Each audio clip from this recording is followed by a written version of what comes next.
இந்த முழக்கத்தை காங்கிரஸ் மாநாட்டில் முதலாக பாடினார். அப்போதிலிருந்து இது தேச பயண பாடலாக அதிகரித்தது. இந்தியாவின் தேசிய பாடலாக வந்தே மாதரம் அங்கீகரிக்கப்பட்டது. ஜனகண மன என்பது தேசிய கீதம், வந்தே மாதரம் என்பது தேசிய பாடல். அதனால் இரண்டிற்கும் தனித்தன்மையான மரியாதை அளிக்கப்படுகிறது. வெளிநாட்டில் வாழும் இந்தியர்கள் இந்த இரு வார்த்தையை கேட்டால் கண் கலங்குவர். எப்படி ஒரு மரத்தின் கிளை எவ்வளவு பறந்து விரிந்து இருந்தாலும் அது வேருடன் இணைந்து இருக்கிறதோ, அதே போல நெடுந்தூரத்தில் இருந்தாலும் நம் வேறு இந்திய தாயம்தான் என்ற உணர்வு. இன்று பள்ளி, அரசு விழாக்கள், தேசிய திருநாள்கள் என எல்லாவற்றிலும் வந்தே மாதரம் என்று முழங்குகின்றன. நாம் அனைவரும் சேர்ந்து வந்தே மாதரம் என்று முழங்கும் போது நாடு எனது, நான் நாட்டின் பிள்ளை என்ற உற்சாகம் நெஞ்சில் நிரம்புகிறது. பிற நாடுகளுடன் ஒப்பிடும்போது இந்தியாவில் மட்டுமே தாயை தெய்வமாக கருதுகிறோம்.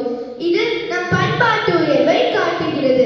உலகில் அரசர்கள் மாறலாம், அரசாங்கம் மாறலாம், ஏன் நானும் கூடதான் மாறலாம். ஆனால் தாய்நாடு மீதான அன்பும் அதன் முழக்கமும் மாறாது, யாராலும் மாற்ற முடியாது. நான் என்ற சொல்லை நாமாக மாற்றுவது ஒற்றுமை இருப்பதால் முன்னேற்றம், பிளவை தூண்டுவதால் வளர்ச்சி.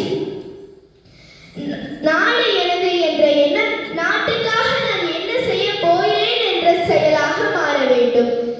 குழந்தைகளுக்கு தனது தாயின் கருவறையே பாதுகாப்பான இடம்.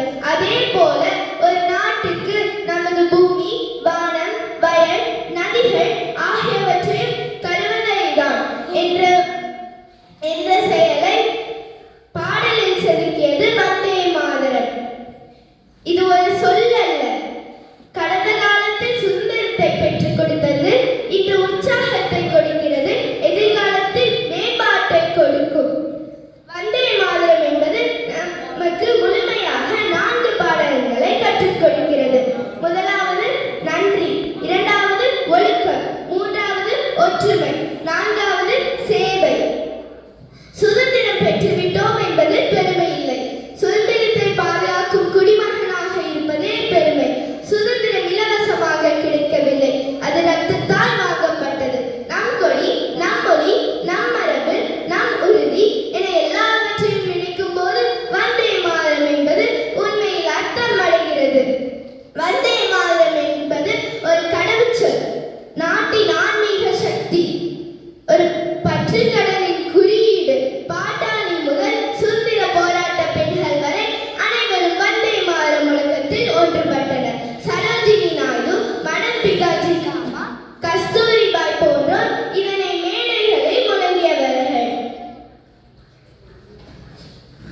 பாரதியார், பாரதிதாசன், வள்ளலார் போன்றவர்களின் பாடல்களில் வந்தே மாதரம் பிரதிபலிப்பை காணலாம்.